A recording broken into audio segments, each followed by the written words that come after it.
नमस्कार, मैं हूं कमल श्रीमाली। आप सभी का बहुत बहुत स्वागत, अभिनंदन हमारे चैनल में और ग्रहण के इस विशेष एपिसोड में। 6 जून से 5 जुलाई अर्थात आषाढ़ माह में 3 ग्रहण, 5 शनिवार, 6 ग्रह वक्री, कुछ तो बड़ा होने वाला है, लेकिन क्या, इसी के बारे में जानकारी देने का प्रयास है। इस समय दुनिया भर में लोग कोरोना वायरस के प्रकोप से जूझ रहे हैं। इस बीच अब इस वर्ष का दूसरा चंद्र ग्रहण भी 5 जून की रात्रि में लगने वाला है। ध्यान रखें कि सूर्य ग्रहण हो या चंद्र ग्रहण, दोनों के लिए हिंदू धर्म में बहुत मान्यताएं हैं। ऐसी मान्यता है कि ग्रहण का आम इंसान के जीवन पर काफी असर पड़ता है। जैसे जैसे जून नजदीक आ गया है, आप सभी लोग पूछ रहे हैं कि आखिर ग्रहण कब पड़ने वाला है, इस ग्रहण का असर क्या होगा। इस साल जून माह में ही 2 ग्रहण 5 जून की रात्रि में और 21 जून की रात्रि को लग रहे हैं और एक ग्रहण 4 जुलाई को होगा। कुल मिलाकर के आषाढ़ माह में 6 जून से 5 जुलाई तक में 2 चंद्र ग्रहण और 1 सूर्य ग्रहण होने वाला है। आषाढ़ माह का पहला चंद्र ग्रहण 5 जून की रात्रि में लगेगा और उसके बाद में 21 जून को सूर्य ग्रहण लग रहा है। इसके बाद में 5 जुलाई को फिर से चंद्र ग्रहण लगेगा। इस वर्ष कुल 6 ग्रहण लगने वाला है। इसमें पहला ग्रहण जो कि चंद्र ग्रहण था 10 जनवरी को आप देख चुके हो। जून में लगने वाले दोनों ही ग्रहण भारत में दिखाई देंगे। वहीं 21 जून को लगने वाला सूर्य ग्रहण भारत में, दक्षिण पूर्व यूरोप में और एशिया में दिखाई देगा। जबकि 5 जुलाई वाला ग्रहण अर्थात 5 जुलाई को जो चंद्र ग्रहण लगेगा वो अमेरिका में, दक्षिण पूर्व यूरोप में और अफ्रीका में दिखाई देगा। तो आइए अब बात करते हैं हम हर ग्रहण के बारे में क्या जानकारी विशेष रूप से आपको देने योग्य है। सबसे पहले बात करते हैं 5 जून 2020 के चंद्र ग्रहण की। यह ग्रहण एक पेनुब्रम अर्थात उपछाया चंद्र ग्रहण होगा, जिसमें आमतौर पर एक पूर्ण चंद्र ग्रहण से अंतर करना मुश्किल होता है। जब उपछाया ग्रहण लगता है तो कई शास्त्रों के अनुसार मनुष्य पर उसका किसी भी प्रकार का कुप्रभाव नहीं पड़ता है। उपछाया चंद्र ग्रहण को माध्य चंद्र ग्रहण भी कहा जाता है। इस प्रकार के चंद्र ग्रहण में न तो सूतक का विचार किया जाता है और न ही किसी प्रकार के दुष्प्रभाव का। लेकिन ग्रहण अगर है तो इसका प्रभाव प्रत्येक राशि पर, प्रत्येक मनुष्य पर अवश्य पड़ेगा। अब जो मैंने शब्द काम में लिया है उपछाया चंद्र ग्रहण, यह होता क्या है? तो चंद्रमा, पृथ्वी और सूर्य एक लाइन में आ जाने से चंद्र ग्रहण घटित होता है, क्योंकि इस स्थिति में पृथ्वी की वजह से सूर्य की रोशनी चंद्रमा पर नहीं पड़ पाती है और पृथ्वी की छाया पूरी तरह से चंद्रमा पर पड़ने से यह ग्रहण घटित होता है। जबकि उपछाया चंद्र ग्रहण के दौरान पृथ्वी, सूर्य और चंद्रमा एक सीधी लाइन में नहीं रहते हैं।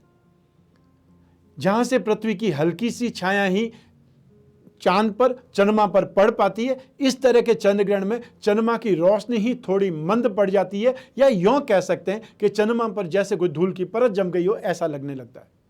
5 जून 2020 की रात्रि को 11:15 से 6 जून की रात्रि को अर्थात अर्धरात्रि में 2:34 तक यह चंद्र ग्रहण घटित होगा, यह चंद्र ग्रहण रहेगा। रात्रि में ही 12:54 पर इसका सबसे ज्यादा असर दिखाई देगा। यह चंद्र ग्रहण 3 घंटे और 18 मिनट का रहेगा और यह चंद्र ग्रहण वृश्चिक राशि और ज्येष्ठा नक्षत्र पर लग रहा है, यानी वृश्चिक राशि पर इस ग्रहण का सबसे ज्यादा असर पड़ेगा। यह चंद्र ग्रहण भारत, यूरोप, अफ्रीका, एशिया और ऑस्ट्रेलिया में दिखाई देगा। उपछाया चंद्र ग्रहण होने के कारण सूतक काल का प्रभाव कम रहेगा, लेकिन जो हर ग्रहण को मानते हैं वह तो सूतक का पालन करेंगे। लेकिन बहुत से लोग इस प्रकार के ग्रहण को गंभीरता से नहीं लेते, जिस वजह से उस सूतक के नियमों का पालन भी नहीं करते। इस ग्रहण का आपकी राशि पर क्या प्रभाव पड़ेगा? क्योंकि जो भी इस यूनिवर्स में घटित होता है, हमारी पृथ्वी के आसपास जो भी चीज घटित होती है, उसका असर हमारी पृथ्वी पर, जलवायु पर, मनुष्य के स्वभाव पर और मनुष्य के आचरण, विचार दोनों पर पड़ता है। ऐसी स्थिति में इसके बारे में एक अलग से एपिसोड में बना रहा हूं, जिसमें 5 जून 2020 की रात्रि को लगने वाले चंद्र ग्रहण का आपकी राशि पर क्या प्रभाव पड़ेगा, उसका विश्लेषण आपको देखने को मिलेगा। आइए अब बात करते हैं जून 2020 में दूसरा ग्रहण जो घटित होने वाला है वह सूर्य ग्रहण है। 21 जून 2020 को सूर्य ग्रहण, रविवार को ही सूर्य ग्रहण घटित होने वाला है। तो वर्ष का पहला सूर्य ग्रहण लगने जा रहा है 21 जून को, और सूर्य ग्रहण को एक प्रमुख खगोलीय घटना के तौर पर देखा जाता है। ज्योतिष शास्त्र में सूर्य ग्रहण का विशेष महत्व है। ज्योतिष शास्त्र के अनुसार सूर्य ग्रहण का असर सभी राशियों पर पड़ता है। 21 जून को सूर्य ग्रहण लगने वाला है।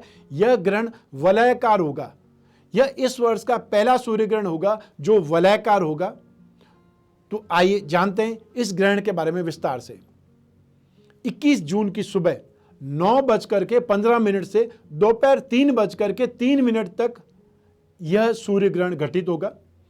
दोपहर 12:10 पर इस ग्रहण का सबसे ज्यादा प्रभाव देखने को मिलेगा, अर्थात जो एक ग्रहण को सूर्य को घसने वाला जो स्थिति है वो सबसे ज्यादा आपको 12:10 पर देखने को मिलेगी।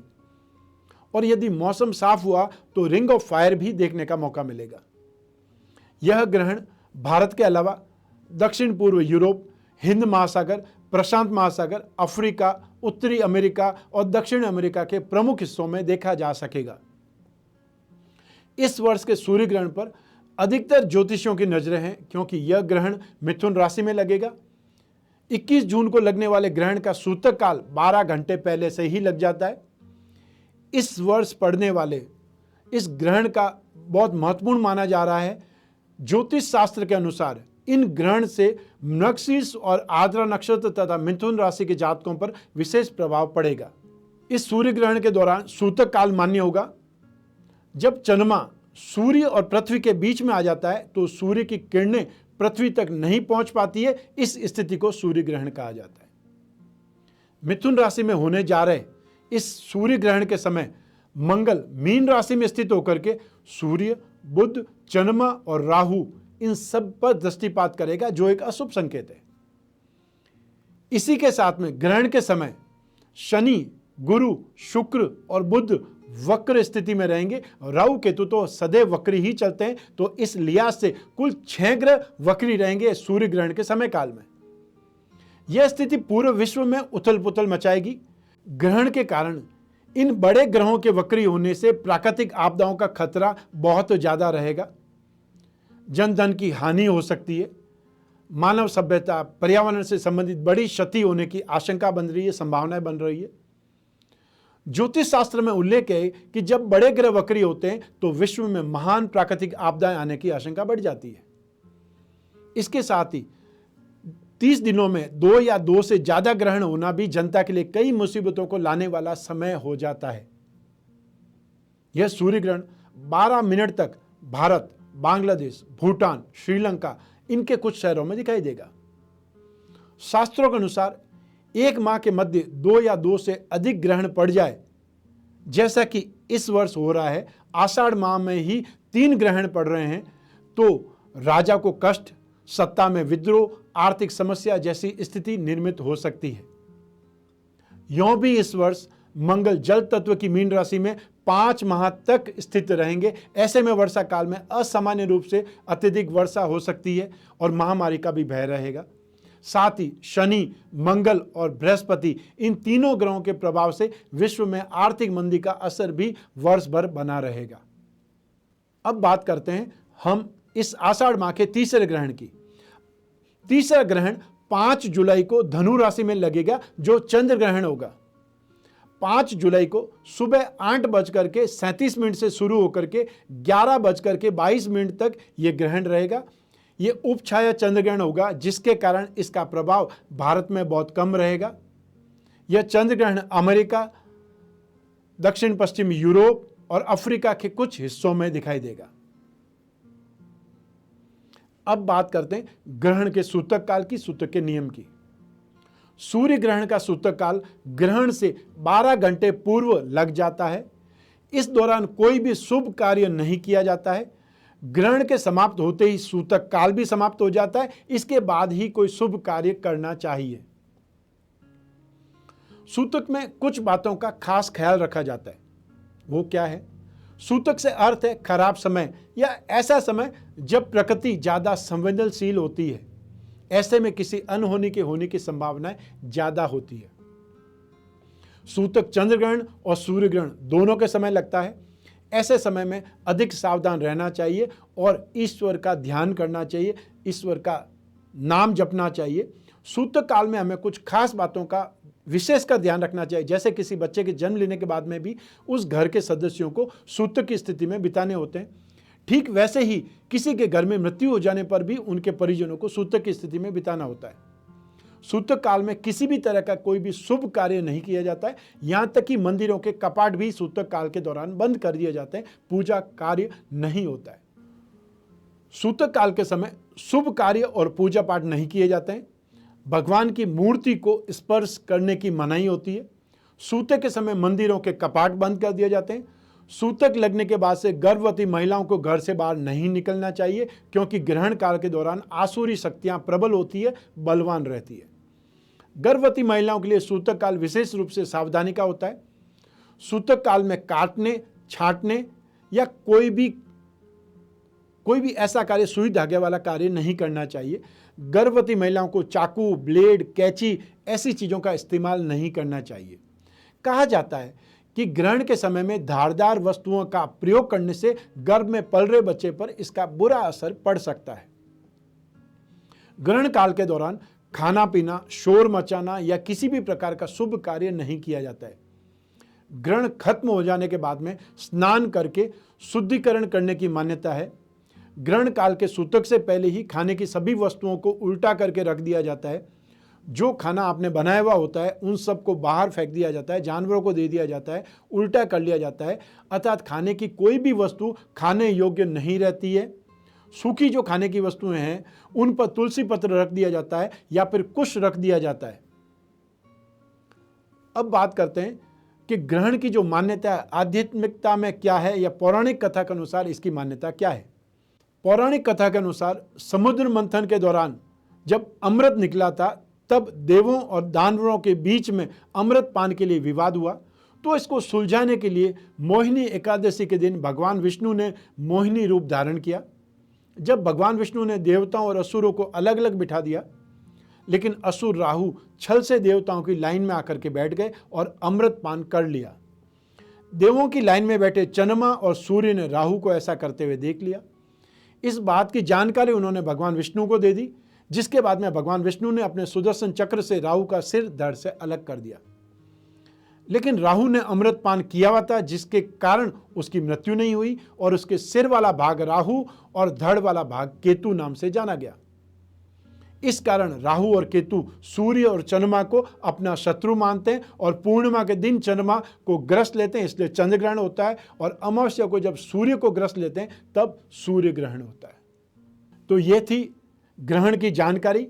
इन सभी ग्रहण का अलग अलग एपिसोड भी आपको देखने को मिलेगा कि इस ग्रहण का प्रभाव प्रत्येक राशि पर क्या पड़ने वाला है, इसका क्या इम्पैक्ट होगा।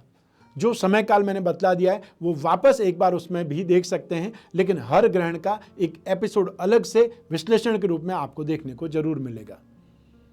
यह एपिसोड आपको कैसा लगा हमें कमेंट बॉक्स में जरूर बतलाएं।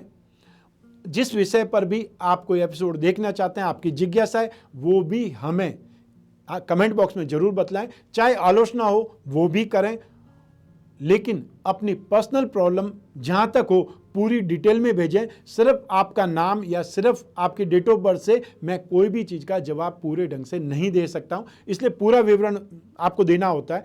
और संभव हो तो व्हाट्सएप नंबर पे मैसेज कीजिए, वो ज़्यादा बेटर है। जो इस एपिसोड से संबंधित कोई भी कमेंट है वो आप इसमें कीजिए, ताकि आपको उस कमेंट का वापस रिप्लाई भी दिया जा सके और हमें भी उस कमेंट के बारे में गंभीरता से समझ में हम ले पाएँ कि इसके अंदर क्या हमें चेंजेस करने हैं। तो उस एपिसोड में बस इतना ही, आज्ञा दीजिए। स्वस्थ रहें, प्रसन्न रहें, अपना अपने परिवार का बहुत बहुत ख्याल करें। आप सभी को मेरा नमस्कार, बहुत बहुत शुभकामनाएं। ईश्वर आपकी रक्षा करे।